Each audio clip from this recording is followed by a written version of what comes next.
आपने कई हॉलीवुड और बॉलीवुड मूवीज देखी होंगी जिनकी कहानी टाइम ट्रैवल पर बेस्ड होती हैं। इन फिल्मों में दिखाया जाता है कि कैसे कोई व्यक्ति एक मशीन में बैठकर समय में आगे या पीछे जा सकता है। लेकिन क्या कहानी से परे असल जिंदगी में टाइम ट्रैवल करना पॉसिबल है? आज की इस वीडियो में हम आपको एक ऐसी घटना के बारे में बताने जा रहे हैं जिसने टाइम ट्रैवल को लेकर इंसान की सोच को पूरी तरह से बदल कर रख दिया था। इस कहानी में एक शख्स है जिसका दावा था कि वो पास्ट से फ्यूचर में आया है। क्या टाइम ट्रैवल संभव है? इस कहानी की शुरुआत यूक्रेन के कीव शहर से होती है, जहां साल 2006 में पुलिस को सड़क किनारे एक आदमी दिखाई दिया था।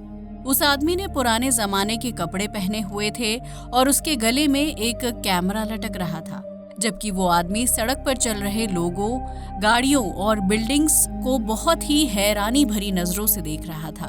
पुलिस की नजर जब उस व्यक्ति पर पड़ी तो अधिकारियों ने उससे पूछताछ शुरू कर दी थी। उस आदमी ने अपना नाम सर्गी पोनोमैरेनको बताया था, जो सोवियत संघ से ताल्लुक रखता था। लेकिन साल 2006 तक सोवियत संघ के विघटन को लगभग 20 साल का वक्त गुजर चुका था, जबकि यूक्रेन सोवियत संघ से अलग होकर एक अलग देश बन चुका था। पुलिस अधिकारियों को लगा कि वो आदमी मजाक कर रहा है या फिर उसकी दिमागी हालत ठीक नहीं है, जिसके बाद पुलिस ने उस आदमी से आईडी प्रूफ मांगा। सर्गी ने अपने कोट की जेब से एक आईडी कार्ड बाहर निकाला जिसमें सोवियत संघ की मुहर लगी हुई थी। इतना ही नहीं, उस आईडी में सर्गी की जन्म तिथि 1932 की लिखी हुई थी, जिसके हिसाब से साल 2006 तक उसकी उम्र 74 साल के आसपास होनी चाहिए थी। लेकिन सर्गी देखने में बिल्कुल 20 से 25 साल का नौजवान युवक लग रहा था, जिसकी वजह से यूक्रेन पुलिस काफी ज्यादा कंफ्यूज हो गई थी। इसके बाद पुलिस ने सर्गी से तारीख पूछी तो उसने जवाब दिया 23 अप्रैल 1958। इसके बाद पुलिस को यकीन हो गया कि सर्गी की दिमागी हालत ठीक नहीं है, जिसके बाद ऑफिसर्स उसे लेकर मेंटल हॉस्पिटल पहुंचे थे। उस अस्पताल में पैब्लो कुट्रिकोव नाम के डॉक्टर ने सर्गी को बतौर मरीज अटेंड किया था, जबकि इस दौरान सर्गी काफी हैरान परेशान था। उसे अपने आसपास सभी चीजें अलग और विचित्र लग रही थीं, जबकि उसके साथ पुलिस ऑफिसर और डॉक्टर का पहनावा भी काफी विचित्र था। इस बीच डॉक्टर ने सर्गी से पूछा कि वो साल 1958 से 2006 में कैसे आया, तो सर्गी ने जवाब दिया कि दिन के समय घर से बाहर निकला था और शहर की सड़कों पर तस्वीरें क्लिक कर रहा था। इसी दौरान आसमान में अचानक से कोई अजीब सी चीज उड़ते हुए नजर आई थी, जिसकी सर्गी ने तस्वीर क्लिक कर ली थी। इस बीच सर्गी की आंखों के सामने तेज रोशनी आई और वो अचानक से भीड़ भाड़ वाली सड़क पर पहुंच गया, जो साल 2006 था। इसके बाद पुलिस ऑफिसर्स और डॉक्टर्स ने सर्गी का कैमरा देखा, जो कि काफी पुराने मॉडल का था, लेकिन उसकी क्वालिटी बिल्कुल नई और अच्छी थी। इस केस की जांच कर रहे डॉक्टर और पुलिस के सामने एक नई मुश्किल खड़ी हो गई थी, क्योंकि कैमरा पुराने मॉडल का था और उसके अंदर रील को निकालने और प्रिंट करने की जानकारी किसी को नहीं थी। उस रील को साल 1956 को बनाकर तैयार किया गया था, जबकि यूक्रेन में उस रील का यूज साल 1970 के बाद पूरी तरह से बंद हो चुका था। पुलिस अधिकारियों ने एक पुराने फोटोग्राफर से संपर्क किया, जिसे उस रील को निकालने और प्रिंट करने की जानकारी थी। जब फोटोग्राफ डेवलप होकर आई तो उसमें शहर की 1950 के दशक की झलक दिखाई दे रही थी। तस्वीरों में बिल्डिंग से लेकर कार, सड़क और शॉप तक सब कुछ पुराने जमाने का था, जबकि उनमें से कुछ तस्वीरों में सर्गी अपनी गर्लफ्रेंड के साथ खड़ा था। उसने तस्वीरों में वही कपड़े पहने थे जो उसने साल 2006 में पहन रखे थे, जिससे ये साफ हो गया था कि वो फोटोग्राफी वाले दिन ही गायब हुआ था। इसके बाद पुलिस अधिकारियों की नजर उस तस्वीर पर पड़ी जिसमें आसमान में एक यूएफओ जैसी चीज को उड़ते हुए देखा जा सकता है। इस तस्वीर को देखने के बाद डॉक्टर और पुलिस अधिकारियों को लगा कि शायद उस यूएफओ ने सर्गी को टाइम ट्रैवल के जरिए साल 1958 से 2006 में भेजा है। लेकिन इस बात पर यकीन कर पाना किसी के लिए भी आसान नहीं था। इस बीच सर्गी डॉक्टर के कमरे से चुपचाप बाहर निकल आया और कॉरिडोर में आगे बढ़ते हुए उस फ्लोर पर दरवाजे से बाहर चला गया था। जिसके बाद वो दोबारा कभी वापस अस्पताल लौटकर नहीं आया था। पुलिस ने सर्गी को ढूंढने की काफी कोशिश की, लेकिन जैसे वो अचानक से सड़क में प्रकट हो गया था, ठीक उसी तरह वो एकदम से अस्पताल से भी गायब हो गया था। अब पुलिस के पास सबूत के तौर पर सर्गी का कैमरा और कुछ तस्वीरें ही थीं, जिससे उन्हें इस मामले में आगे की जांच करनी थी। पुलिस ने पुराने रिकॉर्ड्स को खंगालना शुरू किया, जिसमें पुलिस के हाथ एक मिसिंग रिपोर्ट लगी थी। इस रिपोर्ट के मुताबिक साल 1958 में सर्गी नाम का एक युवक कीव शहर से गायब हुआ था, जिसके लापता होने की रिपोर्ट उसकी गर्लफ्रेंड ने दर्ज करवाई थी।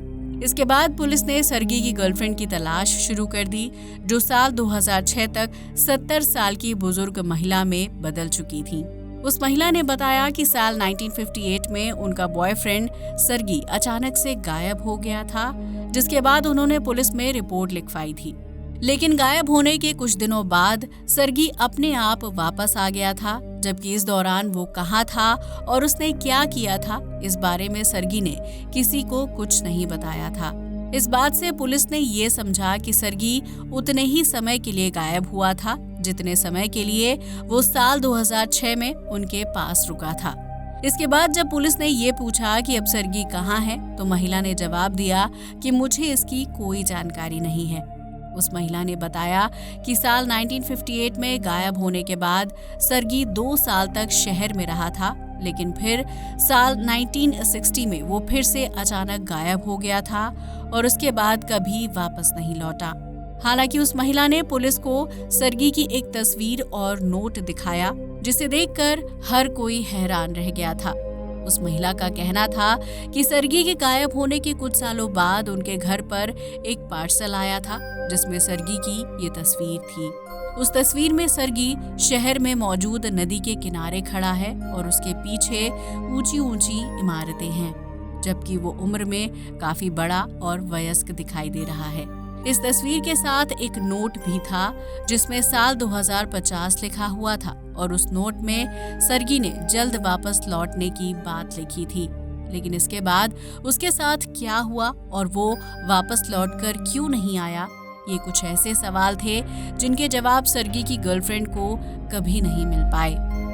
सर्गी की गर्लफ्रेंड से मिलने के बाद पुलिस के लिए ये मामला और भी पेचीदा हो गया था, क्योंकि इस मामले से जुड़ा शख्स कहाँ था और वो टाइम ट्रैवल करके समय में आगे या पीछे कैसे जा रहा था, इस बात का पता पुलिस नहीं लगा पा रही थी। वहीं इस शख्स की इस पूरी कहानी की जानकारी आम लोगों को साल 2012 में यूक्रेन के एक टीवी शो एलियंस से मिली थी, जिसमें टाइम ट्रैवल नाम का एक एपिसोड टेलीकास्ट किया गया था। इस टीवी शो के सामने आने के बाद सर्गी और टाइम ट्रैवल की स्टोरी इंटरनेट पर वायरल हो गई थी। लेकिन क्या ये स्टोरी सच थी? तो उसका जवाब है नहीं, क्योंकि टेलीविजन पर सर्गी की कहानी से जुड़ी जो वीडियो फुटेज दिखाई गई थी, उसमें एक बहुत बड़ी गलती थी। इस वीडियो फुटेज में 23 अप्रैल 2006 तारीख दिखाई दे रही है, जब डॉक्टर अस्पताल में सर्गी से मिले थे। लेकिन अगर असल कैलेंडर को खोल कर देखा जाए तो साल 2006 में 24 अप्रैल को संडे का दिन था। इसका मतलब ये है कि वीडियो को अलग से रिकॉर्ड किया गया था और बाद में उसमें टाइम और डेट जैसी चीजों को ऐड किया गया था। इसके अलावा सर्गी के आईडी प्रूफ में सोवियत यूनियन की स्टैंप भी नकली दिखाई दे रही थी, जबकि साल 2050 में सर्गी की तस्वीर में बैकग्राउंड में जो इमारतें दिखाई दे रही हैं, उन्हें भी फोटोशॉप के जरिए तैयार किया गया है, क्योंकि उन बिल्डिंग्स का डिजाइन एक दूसरे से काफी ज्यादा मिलता जुलता है और उन्हें देखकर ऐसा लगता है कि सभी चीजें फोटोशॉप करके तैयार की गई हैं। इस घटना से जुड़े डॉक्टर से लेकर पुलिस अधिकारियों और सर्गी की गर्लफ्रेंड का भी असल जिंदगी में कोई अता पता नहीं है, क्योंकि अगर इनमें से कोई शख्स असल जिंदगी में होता तो वो दुनिया के सामने आकर इसकी सच्चाई जरूर बताता। बहुत से लोगों का मानना था कि इस स्टोरी को जानबूझकर दर्शकों के सामने रखा गया था ताकि एलियंस शो की टीआरपी को बढ़ाया जा सके। वहीं कुछ ऐसे लोग भी हैं जो सर्गी और उसके टाइम ट्रैवल की कहानी को सच मानते हैं। उनका कहना है कि एलियंस के लिए कोई भी काम मुश्किल नहीं है, जिसकी मदद से वो अपनी शक्तियों से किसी इंसान को टाइम में आगे या पीछे भेज सकते हैं। इस कहानी पर यकीन करने वाले लोगों का मानना है कि शायद सर्गी के साथ भविष्य में कुछ गलत हो गया होगा, जिसकी वजह से वो साल 1960 में वापस लौटकर नहीं आया था। इसके अलावा कुछ लोगों का कहना है कि एलियंस ने पुलिस, डॉक्टर और सर्गी की गर्लफ्रेंड के साथ कुछ कर दिया होगा, जिसकी वजह से वो दुनिया के सामने नहीं आ रहे, या फिर वो अपनी पिछली जिंदगी को भूलकर एक अनजान जिंदगी जी रहे हैं। ये लोग मानते हैं कि सर्गी की टाइम ट्रैवल की स्टोरी सामने आने के बाद इंसानों को एलियंस की मौजूदगी का पता चल सकता है, इसलिए एलियंस ने इस स्टोरी से जुड़े सभी पात्रों और चीजों को गायब कर या उन्हें झूठ साबित करने की कोशिश की है। हालांकि इन बातों में कितनी सच्चाई है ये कोई नहीं जानता। वहीं हम इंसानों के लिए टाइम ट्रैवल कर पाना अभी भी एक चुनौती भरा काम है। आज तक ऐसी कोई मशीन या गैजेट नहीं बनाया गया है जिसकी मदद से हम लाइट की स्पीड से ट्रैवल करते हुए समय में आगे या पीछे जा सके। अल्बर्ट आइंस्टीन की एक थ्योरी के अनुसार स्पेस में टाइम एक जैसा नहीं गुजरता है, क्योंकि टाइम ट्रैवल ऑब्जेक्ट के मास और उसकी स्पीड पर निर्भर करता है। अगर कोई ऑब्जेक्ट तेज गति के साथ ट्रैवल करता है तो वहां बीतने वाला समय कम स्पीड में गुजरेगा। वहीं अगर कोई ऑब्जेक्ट धीमी गति से ट्रैवल कर रहा है तो वहां समय के बीतने की स्पीड तेज होगी। इस चीज को एक एग्जाम्पल से समझ सकते हैं कि अगर कोई इंसान लाइट की स्पीड से ट्रैवल करने वाली मशीन में बैठकर स्पेस का सफर करके वापस धरती पर लौटता है तो उसके लिए सिर्फ 5 साल का वक्त गुजरा होगा। वहीं इस दौरान धरती पर रहने वाले लोगों के लिए पूरे 36 साल गुजर चुके होंगे। इस तरह ऑब्जेक्ट की स्पीड टाइम ट्रैवल को निर्धारित करती है और इसमें दोनों घड़ियों के बीच समय का जो अंतर होता है उसे टाइम डायलेशन के नाम से जाना जाता है। चूंकि हम इंसान अभी तक लाइट की स्पीड से ट्रैवल करने वाले स्पेसशिप को बनाकर तैयार नहीं कर पाए हैं, तो हमारे लिए टाइम ट्रैवल अभी भी एक अनसुलझा रहस्य है।